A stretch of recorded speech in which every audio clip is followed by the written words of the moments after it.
है कि कई बच्चों के शरीर में खाना नहीं लगता। वो खाना तो बहुत खाते हैं, उनकी खुराक बहुत है, एक आम आदमी से भी ज़्यादा उनकी खुराक है। कई बच्चे जो दरबार में आते हैं तो वो बच्चे बोलते हैं कि मैं एक टाइम में 7 रोटी, कोई कहता है 13 रोटी तक हम लोग खा जाते हैं, पर शरीर में लगता नहीं है। गुरुजी क्या कारण है पता ही नहीं चल रहा। मैं खाता बहुत हूँ पर ये पता ही नहीं चलता कि हाँ खाना कहाँ जा रहा है, और मुझे भूख भी बहुत लगती है। तो अगर आपके साथ भी ऐसा होता है कि भूख आपको बहुत लगती है और कुछ कुछ देर बाद भूख लगना शुरू हो जाती है, और वो भी बहुत ज़्यादा कि कुछ नहीं मिला तो बस, है ना, कुछ भी खा लेंगे, तो इसका कारण आपको आज की वीडियो में पता चलेगा। वीडियो को ध्यान से सुनना। इसके 2 मुख्य कारण हैं, और अगर आप इन चीज़ों को बहुत बारीकी से हमारे वीडियो के माध्यम से समझोगे तो आपको 100% ये चीज़ समझ में आएगी कि आखिर आपके साथ ऐसा होता तो है, पर क्यों हो रहा है। और मैं आपको एक और बात बता दूं, ऐसे जो मुद्दे हैं, ऐसे जो प्रश्न हैं, कोई नहीं इनका ऊपर वीडियो बनाता, ना ही आपको बताता है।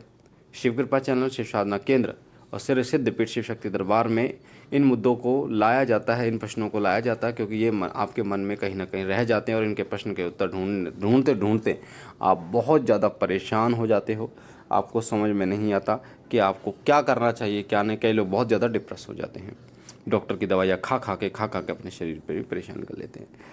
तो अगर आपके साथ ऐसा होता है कि बहुत ज़्यादा भूख लगती है आपको, और बार बार आपको खाना चाहिए होता है पर शरीर में नहीं लगता, तो इसके मुख्य 2 कारण होते हैं।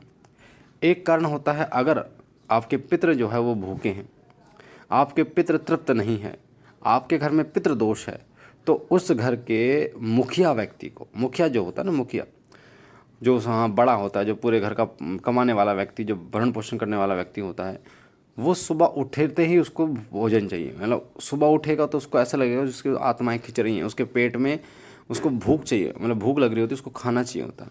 कई लोगों का आपने सुना होगा, कई लोग कहते हैं कि मुझे भूखा नहीं रहा जाता, है ना।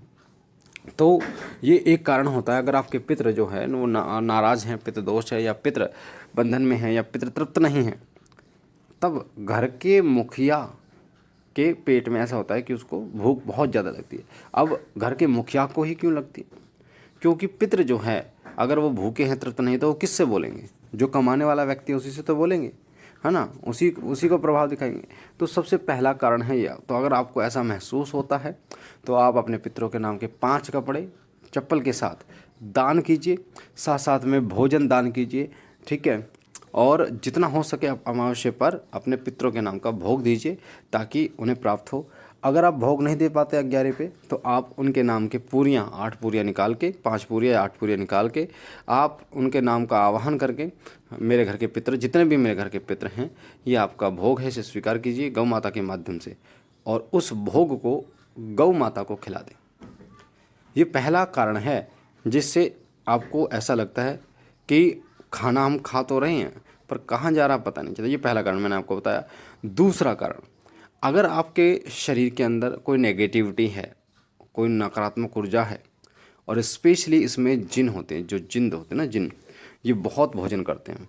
मतलब अभी मुझे भी पता है, हमारे एक जानने वाले हैं, उनको नेगेटिविटी थी पहले, तो वो मतलब आप यकीन करो 3-3 किलो जलेबियाँ, 5-5 किलो जलेबियाँ खा जाते थे रेहड़ी पे खड़े खड़े, और रसगुल्ले खा जाते थे 2-2, 3-3 किलो। तो एक सामान्य व्यक्ति से बिल्कुल अलग। तो बाद में पता चला कि उनके ऊपर बहुत बड़ा एक जिन था, ठीक है। तो ये चीज़ें कब होती है? ये जब होती हैं जब कोई अलग, कोई शक्ति ऐसी होती है जो आपके शरीर में इन चीज़ों को ग्रहण कर रही है, तो नकारात्मक शक्ति ग्रहण। तो अगर आपके घर शरीर के अंदर अगर जिन है तो भी आपको ऐसा लगेगा कि आप बहुत रोटियां खा रहे हैं, बहुत खाना खा रहे हैं, क्योंकि उसकी खुराक जो होती है वो बहुत ज़्यादा होती है। बार बार थोड़ी थोड़ी देर में आपको भूख लगेगी। ये जिनका स्वभाव होता है कि वो बहुत ज़्यादा भोजन करता है, ठीक है। तो ये 2 कारण मुख्य हैं जिनको मैंने आपको बताया कि अगर आपको भूख लगती है, खाना नहीं लगता है, पर भूख बहुत ज़्यादा लगती है, बहुत ज़्यादा आप खाना खाते हो, तो ये इन्हीं 2 कारणों के कारण होता है कि आप भोजन करते हो पर लगता नहीं है। तो ये छोटी सी जानकारी ज़रूर है पर ये इम्पोर्टेंट बहुत है, क्योंकि बहुत सारे बच्चे इस जानकारी से अवगत होना चाहते हैं पर उन्हें पता नहीं है। उनका प्रश्न ज़रूर है कि ये हम इसका उत्तर हमें मिले ज़रूर, पर उनको मिल नहीं पाता। तो बाबा भोलेनाथ आप पर कृपा करें। मैं यही चाहता हूँ, अगर आपका कोई और प्रश्न है, आप चाहते हैं कि इस प्रश्न पर उत्तर के माध्यम से, वीडियो के माध्यम से आपको उत्तर दिया जाए, तो आप कमेंट मुझे कर सकते हैं। उस कमेंट को पढ़कर मैं वीडियो ज़रूर बनाऊँगा ताकि आपको आपके प्रश्न का उत्तर मिल जाए। बाबा भोलेनाथ आप पर कृपा करें, आपको खुश रखे।